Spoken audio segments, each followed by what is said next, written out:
paz do Senhor a todos. Quero trazer uma mensagem da parte de Deus que se encontra no livro de Ruth, capítulo 1, do verso 1 adiante. O livro de Ruth, capítulo 1, do verso 1 adiante, conta a história de uma família que passou por problemas, que passou por dificuldades, que foi atingido por adversidades da vida, mas que mesmo assim, sofrendo, lutando, tentando na vida, o Senhor depois mandou providência para aquela família, para os remanescentes daquela família. Aleluia. A Bíblia conta no livro de Ruth a história de Elimeleque, sua esposa Noemi e os seus 2 filhos, Malom e Quilion. Eles saem das terras de Judá num tempo em que os juízes julgavam na terra. E o Senhor foi permitindo os juízos de Deus sobre os juízes, porque outrora eles levavam o povo de Israel à obediência, mas depois também levavam o povo de Israel à idolatria. E o Senhor foi permitindo juízos sobre aquelas autoridades, sobre aquele povo naquele tempo que julgava na terra. E um desses juízos que o Senhor permitiu foi a fome. A fome, como nós bem sabemos, talvez seja uma das piores dificuldades na vida de se enfrentar. E essa família enfrentou essa dificuldade. E quando a fome chegou, desceu na terra de Judá, a Bíblia fala que essa família arruma a sua bagagem e sai em direção às terras de Moabe, à procura de pão, à procura de providência, à procura de sustento, querendo algo para manter a sua família de pé, os seus filhos com saúde. No entanto, a Bíblia fala que quando ele sai de Judá a peregrinar no deserto, o Senhor atinge essa família, ou quem sabe foi apenas consequências da vida, ou quem sabe o inimigo tentando. A Bíblia fala que Elimeleque, o sacerdote daquela família, morre, e fica ali somente Noemi e seus 2 filhos peregrinando no deserto. Depois, eles chegam às terras de Moabe, e ali os filhos de Noemi tomam para si mulheres moabitas, a qual com elas se casam, e continuam aquela família, aquela mulher, seus 2 filhos e suas 2 noras, peregrinando no deserto à procura de provisão, à procura de sustento. Que vida difícil aquela! A mulher perde o marido, depois continua peregrinando no deserto com aquela dor no peito. E a história vai ficando cada vez mais triste, porque a Bíblia fala que além do marido, depois os 2 filhos de Noemi também morrem, e fica somente ali Noemi e suas 2 noras peregrinando no deserto, com aquela dor no peito, com aquela angústia na alma, porque a sua vida, a sua casa foi atingida pelo luto, pelas adversidades da vida. E muitas vezes também é assim na nossa vida, na nossa casa. No entanto, a Bíblia fala que Noemi chega para as suas noras e fala para elas: minhas filhas, apartai-vos de mim e vai cada uma de vós para a parentela de seus pais, de sua família, porque eu não tenho mais filhos. E se eu tivesse filho hoje, vocês porventura esperariam eles crescerem e se tornarem velhos para tomarem como esposos? Não. Então, de tanto insistir Noemi, uma de suas noras deixou ela e voltou para a parentela de seu pai. Mas outra, por nome Ruth, que estava muito apegada, continuou ali com Noemi peregrinando no deserto à procura de substância, à procura de providência, à procura de paz. No entanto, o Senhor começa a consolar Noemi e a sua nora Ruth, e elas escutam uma notícia de que o Senhor abençoou novamente a terra de Judá mandando pão. E quando elas escutam aquela notícia, eu fico imaginando que elas se alegram e voltam correndo para a nação, para a sua terra, a terra de Judá. E ali, o povo de Noemi, a qual conhecia, chega diante dela e fala para ela: você chegou, você está aí de novo, Noemi.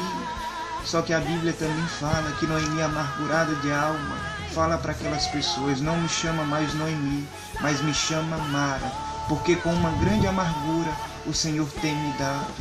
E muitas vezes a gente enfrenta luta e adversidades e acabamos murmurando como Noemi, porque não entendemos o agir de Deus. e o Senhor estava agindo e trabalhando na vida e na casa de Noemi, e ela fala daquela forma, murmurando contra o Senhor.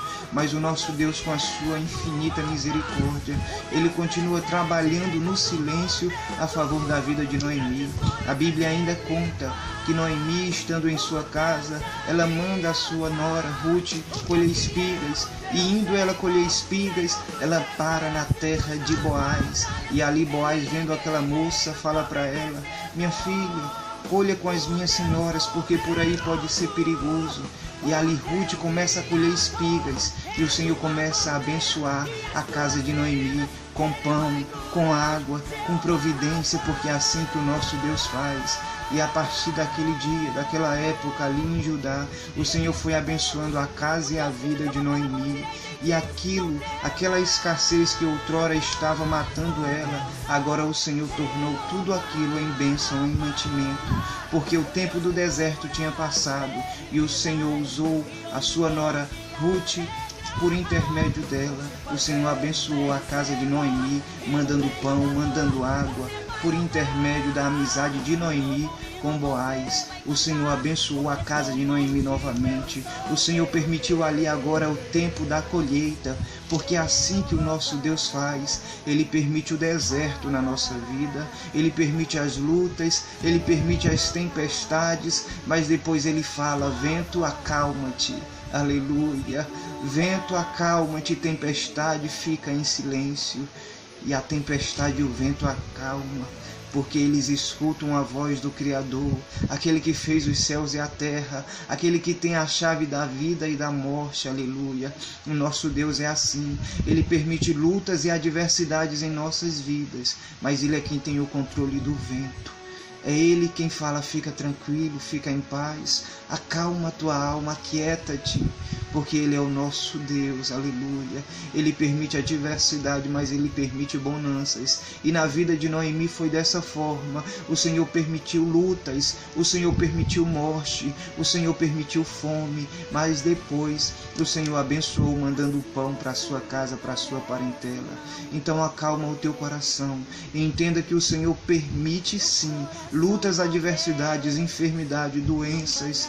O Senhor permite coisas talvez terríveis na nossa vida, mas tudo isso é o trabalhar dele, para depois permitir na nossa casa o tempo da colheita. Aleluia.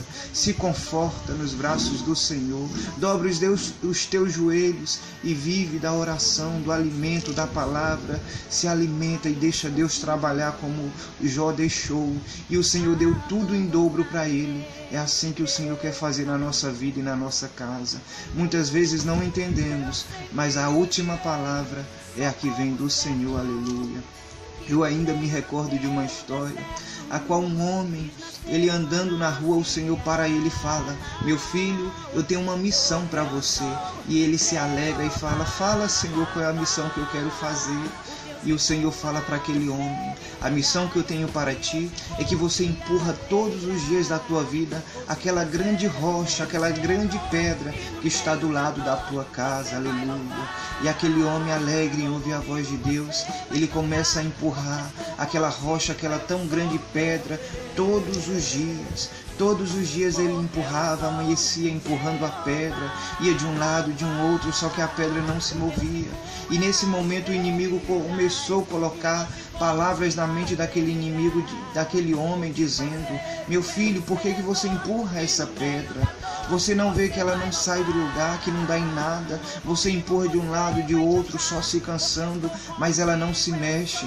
E aquele homem dá ouvidos para o inimigo, e ele vai diante do Senhor depois de 2 anos e fala: Senhor, eu não vou mais empurrar aquela pedra, porque já faz 2 anos que eu empurro a pedra e ela não se move, ela não se mexe, ela não sai do lugar.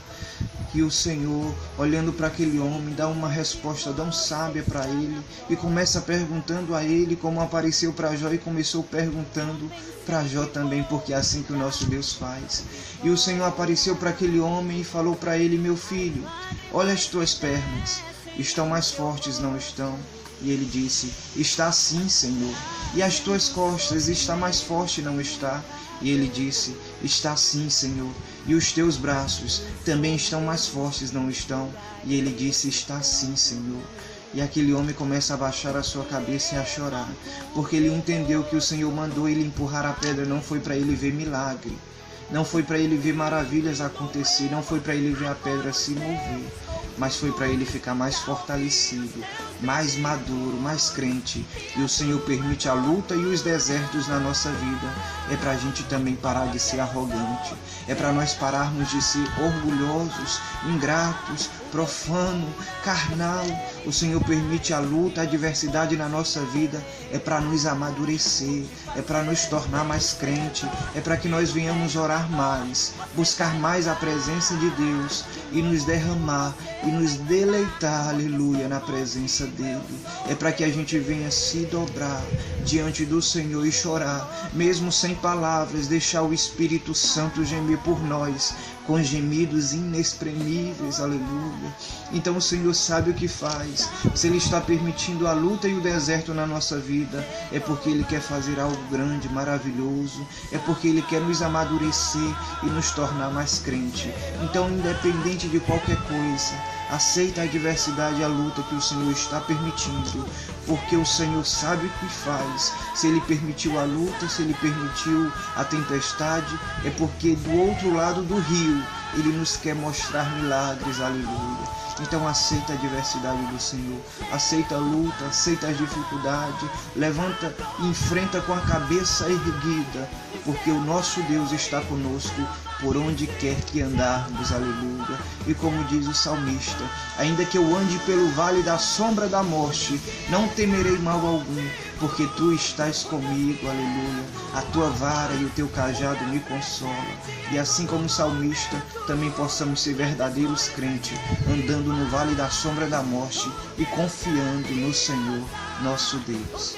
Amém e amém. Que Deus possa os abençoar, guardar e os fortalecer hoje e sempre. Em nome de Jesus. Amém.